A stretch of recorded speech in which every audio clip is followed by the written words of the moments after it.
Hi traders, நீங்கள் ஒரு option trading அல்லது ஃபியூச்சர்ஸ் ட்ரேடிங் பண்ணிட்டு இருக்கீங்களா? இந்த ஒரு ஸ்ட்ராட்டஜி உங்களுக்கு ஒரு கேம் சேஞ்சிங்காக இருக்கும்.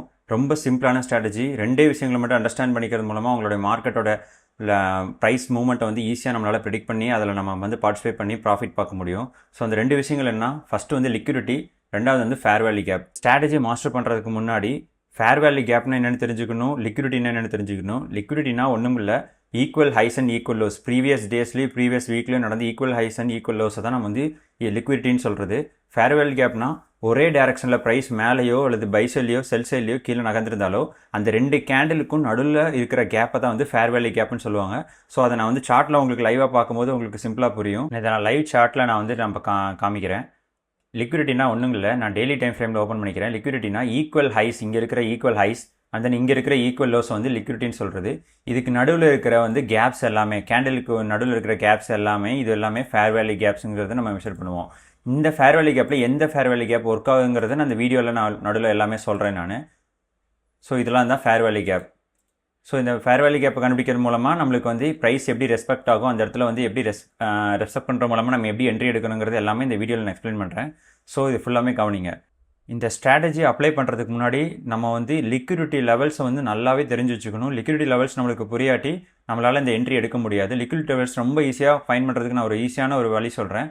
ஒன்றும் இல்லை, ப்ரைஸ் வந்து இப்போ மொமெண்டம் மேலேயே இருக்குது அப்படின்னா ஒரு ரீட்ரேஸ்மெண்ட் கொடுத்து ப்ரைஸ் ஒரு புஷ் கொடுத்துருக்கும், மொமெண்டத்தோட ப்ரைஸ் மேலே போயிருக்கும், அல்லது மேலே கீழே செல் சைடில் போகும்போது ஒரு புஷ் கொடுத்துட்டு கம்ப்ளீட்டாக ஒரு செல் ஆஃப் நடந்திருக்கும். அந்த செல் ஆஃப் நடக்கிறதுல வந்து இப்போ இதில் பார்த்தீங்கன்னா நான் அந்த சார்ட் எடுத்து வச்சுக்கல, பை நடந்திருக்குது, ஃபுல் புல்லிஷ் கேண்டில் நடந்திருக்குது. இது நான் டெய்லி டைம் ஃப்ரேமில் பார்த்தீங்கன்னா தெரியும், 1 2 3 3 கேண்டில் கம்ப்ளீட்டாக புல்லிஷில் இருக்குது. ஸோ நான் என்னென்னா இந்த ரேஞ்சு லோவில் இருந்து இதை வந்து ஈக்குவல் லோ சொல்கிறோம்ல நம்ம, இது ஈக்குவல் லோவிலேருந்து இந்த ஈக்குவல் ஹைஸ்க்கு வந்து ஒரு ரேஞ்ச் ஃபார்ம் பண்ணுறோம். அது வந்து ஒரு ஃபிபனாசி டூவில் வச்சு ஒரு டயக்ராம் இது வரைகிறோம். அந்த இதில் வந்து 0.5 கீழே இருக்கிறது எல்லாமே டிஸ்கவுண்ட், 0.5க்கு மேலே இருக்கிறது எல்லாமே ப்ரீமியம். ஸோ இதை வச்சு தான் நம்ம வந்து ட்ரேடை வந்து ப்ளேஸ் பண்ண போகிறோம். அதனால் ப்ரீமியம் டிஸ்கவுண்ட் வந்து நல்லா அண்டர்ஸ்டாண்ட் பண்ணிக்கோங்க. இந்த லெவல் வந்து பார்த்திங்கன்னா ப்ரீமியம், இந்த லெவல் டிஸ்கவுண்ட் ஆகும். ப்ரீமியம் டிஸ்கவுண்ட் லெவல் நம்மளுக்கு நல்லா அண்டர்ஸ்டாண்ட் பண்ணதுக்கப்புறம் நம்மளுக்கு இன்னொரு விஷயம் நான் பார்க்க வேண்டியது என்னென்னா, இந்த டீலிங் ரேஞ்சில் எந்த லெவல் வந்து ப்ரைஸ் ரெஸ்பெக்ட் பண்ணுங்கிறது நம்மளுக்கு முன்னாடியே தெரியணும்.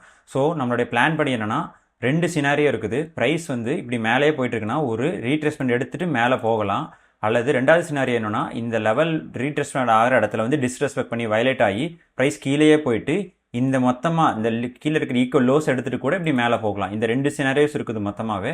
இப்போ இந்த ரெண்டு சினாரியோஸில் எப்படி என்ட்ரி எடுக்கணும், இது எப்படி நம்ம வந்து ஐடென்டிஃபை பண்ணணும், இது எப்படி இடத்துல திரும்புங்கிறது கண்டுபிடிக்கிறங்கிறத நான் இப்போ பார்க்க போகிறோம். மோஸ்ட் ஆஃப் த மார்க்கெட்டில் பார்த்தீங்கன்னா ப்ரைஸ் வந்து டிஸ்கவுண்ட் லெவலில் வந்து ரெஸ்பெக்ட் பண்ணிவிட்டு மேலே புல்லிஷ் போகும், அல்லது இதே செல் சைடில் இருந்ததுன்னா ப்ரீமியம் லெவலில் வந்து ரெஸ்பெக்ட் பண்ணிவிட்டு ப்ரைஸ் கீழே போகும்.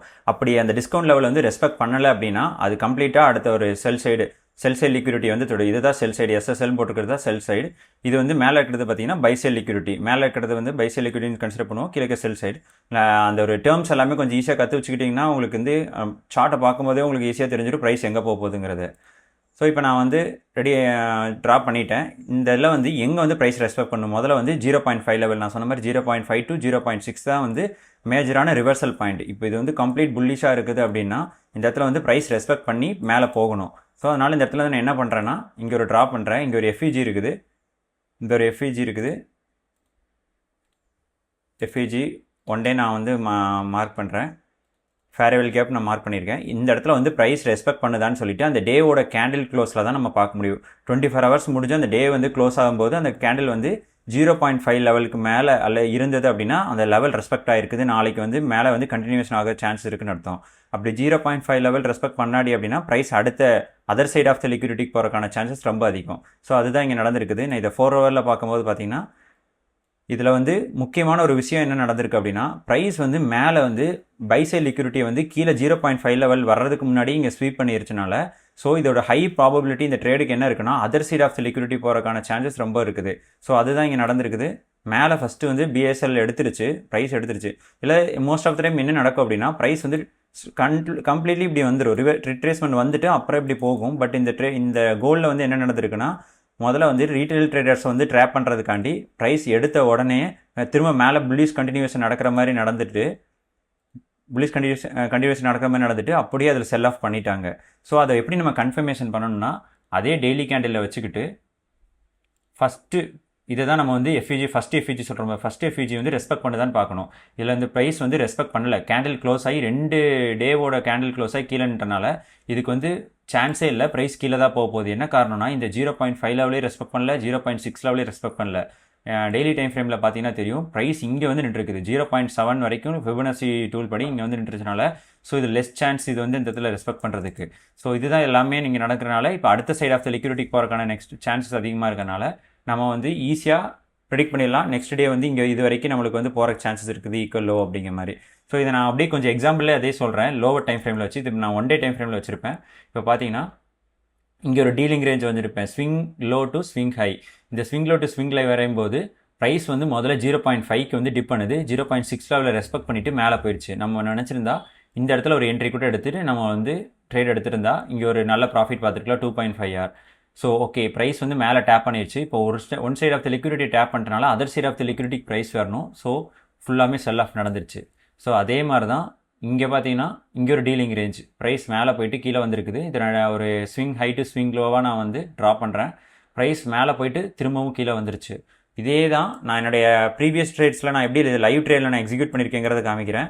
ஸோ இதுதான் என்னுடைய ஜேர்னல். லாஸ்ட் ஒரு 1 மந்த்தாக நான் மார்ச் மந்தில் ட்ரேட் பண்ணது எல்லாமே இதில் ரெக்கார்ட் பண்ணியிருப்பேன்.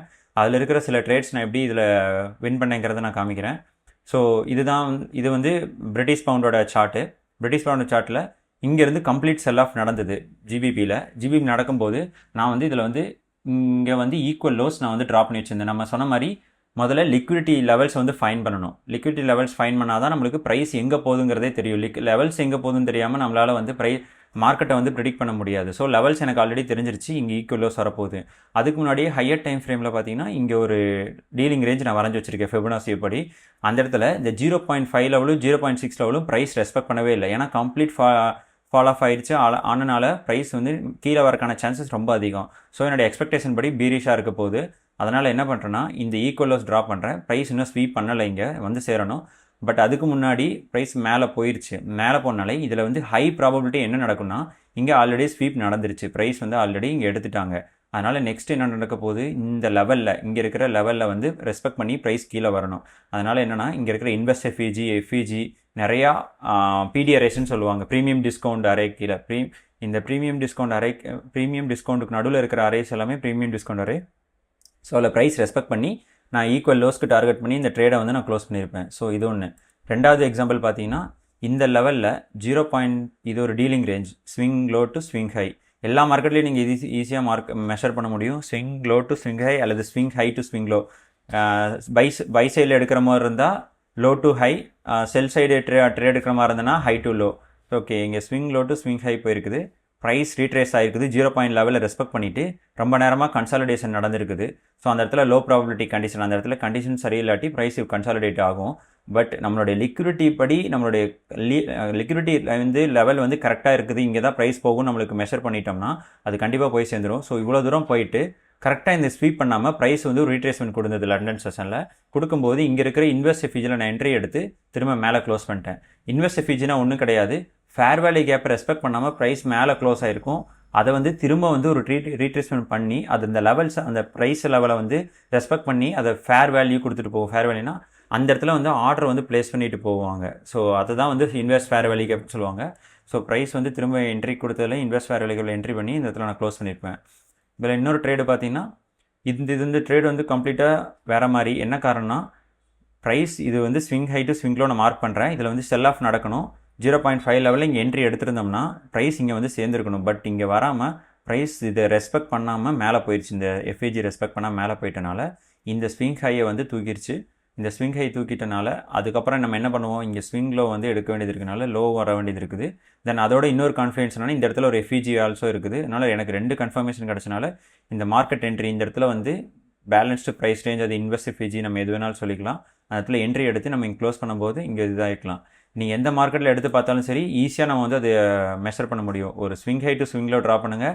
லிக்விடிட்டி லெவல்ஸை வந்து ஹை டு லோ வந்து மெஷர் பண்ணிக்கோங்க.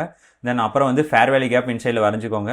அந்த ஃபேர் வேல்யூ கேப் வந்து ரெஸ்பெக்ட் பண்ணாட்டி price other side of the liquidity போகுது. ஃபேர் வேல்யூ கேப் ரெஸ்பெக்ட் பண்ணிச்சுன்னா அந்த சைட் ஆஃப் லிக்விடிட்டிக்கு வருது. இந்த இடத்துல என்ன பண்ணிங்கன்னா swing high to swing low. இந்த இடத்துல ப்ரைஸ் 0.6 லெவலில் வந்து ரெஸ்பெக்ட் பண்ணி கீழே வந்துருச்சு. பட் இந்த இடத்துல வந்து ஆர்டர் ஃப்ளோ வந்து ஷிஃப்ட் ஆகி திரும்ப மேலே போக வேண்டியது இருக்குது. என்ன காரணம்னா இங்கே ஒரு ஈக்குவல் ஹைஸ் இருக்குதுங்கிறனால மேலே போகும். இந்த செட்டப் கொஞ்சம் காம்ப்ளிகேட்டடாக இருக்கும். பட் இந்த மாதிரி செட்டப்ஸ் எல்லாமே ரொம்ப ஈஸியாக இருக்கும். பேசிக்கான லெவல்ஸ் எல்லாமே பண்ணுங்கள். ஏன்னா இன்டர்னல் ரேஞ்ச் லிக்விடிட்டி நாங்கள் இதுலேருந்து எக்ஸ்டர்னல் ரேஞ்ச் போகும்போது ட்ரேட் செட்டப் ரொம்ப ஈஸியாக இருக்கும். எக்ஸ்டர்னல் ரேஞ்சிலேருந்து இன்டர்னல் ரேஞ்ச் வரும்போது ட்ரேடு கொஞ்சம் கஷ்டமாக இருக்கும். அதனால் வந்து எப்போவுமே ஒன்றும் இல்லை, இதுதான் இன்டர்னல் ரேஞ்ச். இன்டர்னல் ரேஞ்சிலேருந்து ப்ரைஸ் எக்ஸ்டர்னல் வரும்போது ரொம்ப செட்டப் ரொம்ப ஈஸியாக இருக்கும். ஸோ இந்த மாதிரி ட்ரேட்ஸே வந்து ப்ளேஸ் பண்ணிங்கன்னா உங்களுக்கு ஹை ப்ராஃபிட்ஸ் அதில் எடுக்கலாம். ஸோ இவ்வளோ தான் சிம்பிள். இதோட இந்த வீடியோ எண்ட் பண்ணிக்கிறேன். இது போக இந்த செட்டப்லேயே இந்த ஸ்ட்ராட்டஜியில் ஏதாவது டவுட் இருந்ததுன்னா கமெண்ட்ஸில் சொல்லுங்கள், அல்லது எனக்கு டிஎம் பண்ணுங்கள், நான் உங்களுக்கு ரிப்ளை பண்ணுறேன். தேங்க்யூ.